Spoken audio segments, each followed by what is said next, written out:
ఆగండోయ్, ఈరోజు మీకు ఏ టాపిక్ చెప్పట్లేను. ఎందుకంటారా? ఇంత మంచి రెసిపీని వదిలేసి టాపిక్ చెప్తే ఎలా? మీరు ఎలా వండుకొని తింటారు దీన్ని?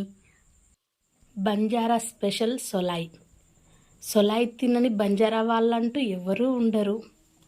పండగలకైనా దేనికైనా ఇంట్లో కోడిని కోసుకున్నా కంపల్సరీ సొలాయ్ ఉండాల్సిందే, విత్ జొన్న రొట్టె. అదైతే అస్సలు మిస్ అవ్వరండి.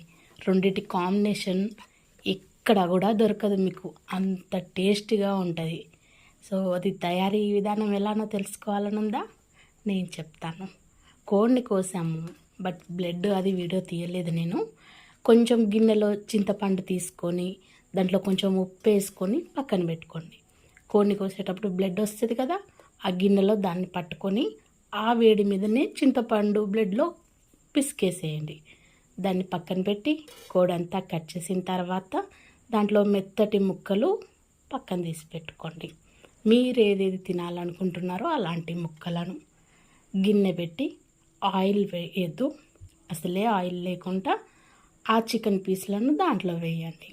వేడవుతున్న కొద్దీ కోడిలో నుంచి ఆయిల్ వాటర్ వస్తుంది. కొంచెం సాల్ట్ వేయండి. ఆ సాల్ట్ తోటే ఉన్న ముక్కలు ఆ ఆయిల్ తోటే మొత్తం ఉడికిపోతుంది. అది దగ్గరికి వచ్చిన తర్వాత చింతపండు ఉంటుంది కదా, మనం తీసుకున్న బ్లడ్ చింతపండు, అవి రెండు బాగా మిక్స్ చేయాలి. కొంచెం వాటర్ పోసి మెత్తగా దాన్ని పిసికి ఈ చికెన్ పీస్లలో, ఈ ఉడుకుతున్న చికెన్లో దీన్ని పోసేయండి. అది ఇది మొత్తం మెత్తగా ఉడికి దగ్గరికి వచ్చేదాకా ఉడకబెట్టండి. అంతేకాకుండా దాంట్లో కొంచెం బియ్యం పిండి అయినా, మన దగ్గర జొన్నపిండి ఉంటే జొన్నపిండి కలిపితే చిక్కగా వస్తుంది.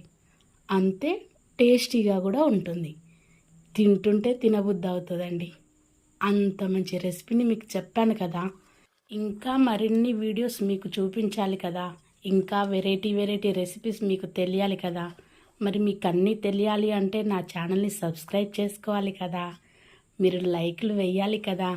మీకు ఏదన్నా కావాలంటే నాకు కామెంట్ కూడా చేయొచ్చు కదా. Thank you.